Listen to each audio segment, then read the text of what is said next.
White Willow Hospital, bustling with activity, appeared to be just like any other hospital on a typical day. Doctors hurried between rooms, patients rested quietly, and nurses went about their routines.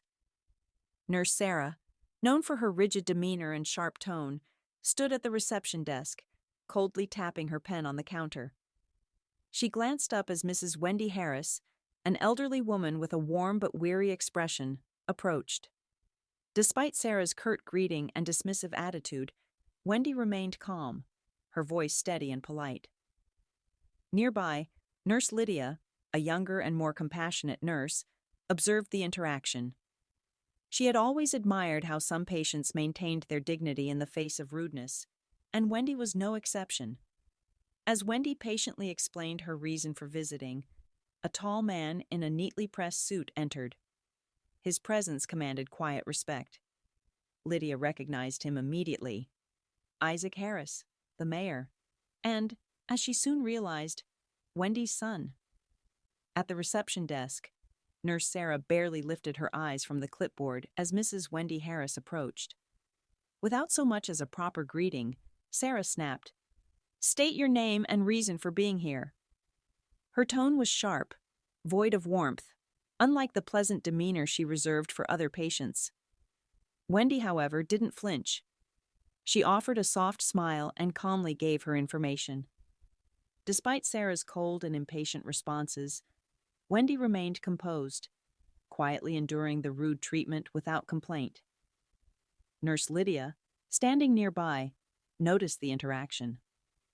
She frowned as she watched Sarah's dismissiveness toward Wendy, a stark contrast to how she had just assisted another patient with a cheerful attitude moments earlier. Lydia admired Wendy's grace under pressure, but she couldn't ignore the unease growing in her mind. This wasn't the first time she had seen Sarah behave this way towards certain patients. Concerned, Lydia decided it was time to act. Taking a deep breath, she made her way to Senior Nurse Janet's office, determined to address the issue. As time passed, Nurse Sarah's behavior grew noticeably worse. Her curt words and lack of empathy didn't go unnoticed. Patients began exchanging concerned glances, whispering quietly among themselves. Wendy, however, remained unfazed, her calm demeanor unwavering despite the growing tension. Lydia, troubled by the mounting unease, finally voiced her concerns to Senior Nurse Janet, explaining Sarah's worsening attitude. Janet listened carefully, her brow furrowing in thought. "I'll look into it," she assured Lydia, though the young nurse couldn't shake the feeling that something deeper was at play. Meanwhile, there was an air of quiet anticipation surrounding Wendy. Despite her unassuming appearance, something about her presence hinted that she wasn't just another ordinary patient.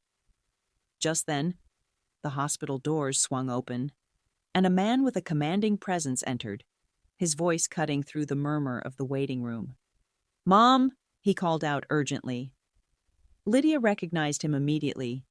Isaac Harris, the mayor, and Mrs. Wendy Harris's son. All eyes turned toward him as a new tension filled the room. Isaac's arrival immediately changed the atmosphere in the hospital. His sharp eyes scanned the room, locking onto Nurse Sarah, who now looked noticeably uneasy. Striding over to her, he demanded, "Is this how you treat patients?" "This is my mother, and I expect her to be treated with respect." Sarah's face went pale as she realized the gravity of the situation. She had been rude to the mayor's mother. Her hands trembled slightly as she stammered, trying to offer a feeble explanation. Before she could finish, voices from the waiting room chimed in. "He's right," one patient muttered. "She's been treating people poorly all day," added another. The murmurs grew louder, a chorus of agreement that only deepened Sarah's panic. Lydia, watching from nearby, felt a mix of relief and tension. Janet arrived just in time to witness the escalating scene. With the eyes of patients and staff fixed on her, Sarah realized there would be no easy way out of this.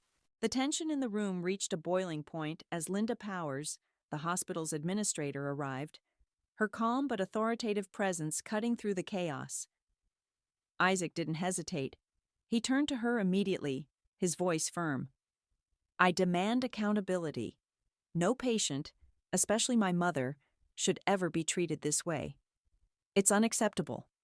Linda nodded solemnly, her eyes scanning the room before locking onto Sarah. "I'll investigate this matter thoroughly," she assured Isaac, her tone leaving no room for doubt. "Rest assured, we'll take appropriate action." As Sarah stood there, her heart racing, she could feel the weight of the situation pressing down on her. The murmurs of the waiting room felt louder now, and the reality was sinking in. She could very well lose her job over this. With the eyes of both the hospital staff and patients on her, Sarah realized the severity of her actions.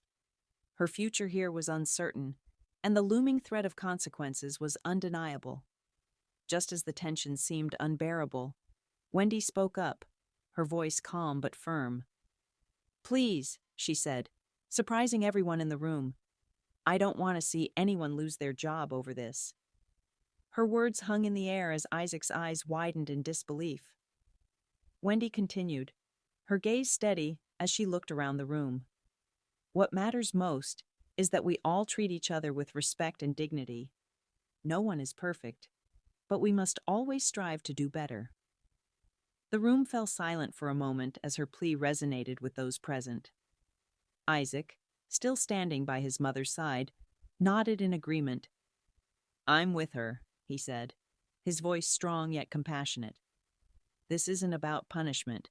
It's about making sure something like this never happens again. We all need to learn from this and make sure everyone here, patients and staff alike, is treated with the respect they deserve." His words carried a sense of hope, a call for positive change rather than retribution. The atmosphere shifted, and for the first time, there seemed to be a collective understanding that healing wasn't just for patients. It was for everyone involved. As Wendy and Isaac made their way toward the exit, Sarah stood frozen, reflecting on the events that had unfolded. The weight of Wendy's words, the plea for understanding rather than punishment, hit her hard. She realized she had been given a second chance, an opportunity to reflect on her actions and change her behavior. Sarah's gaze lingered on the ground as she quietly vowed to treat patients with the respect they deserved, no longer letting her frustrations dictate her actions. Linda, addressing Wendy and Isaac one last time, assured them, "We will be implementing systemic changes to ensure this never happens again. I take full responsibility for the oversight." Wendy smiled warmly, her calm dignity unwavering as she nodded in acknowledgement.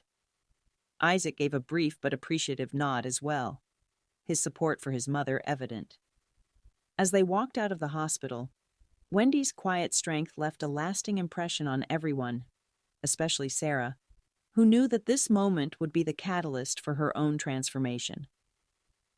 The events at White Willow Hospital served as a powerful reminder of the importance of empathy and respect for everyone, regardless of their background or status. In a world where people are often judged based on their circumstances, Wendy's quiet dignity and Isaac's unwavering support demonstrated the strength of standing up against unfair treatment. Their actions highlighted that no one should ever feel less than, no matter who they are. In the end, it wasn't just about holding someone accountable. It was about recognizing the humanity in others and choosing forgiveness. Wendy's decision to not demand Sarah's job and Isaac's call for change without punishment revealed the power of second chances. It was this kind of compassion that inspired real transformation, not just within the walls of the hospital, but in everyone who witnessed it. It reminded us all that true change begins when we choose to uplift rather than condemn. If you enjoyed this story and found its message meaningful, don't forget to like, share, and subscribe to our channel. By supporting our content, you help us share more stories that can inspire and uplift others. And don't forget to turn on the notification bell so you never miss another inspiring story like this one. We believe in the power of compassion, empathy, and second chances, and we hope this story left you with something to reflect on. Thanks for watching, and have a great day ahead. We'll see you in the next video.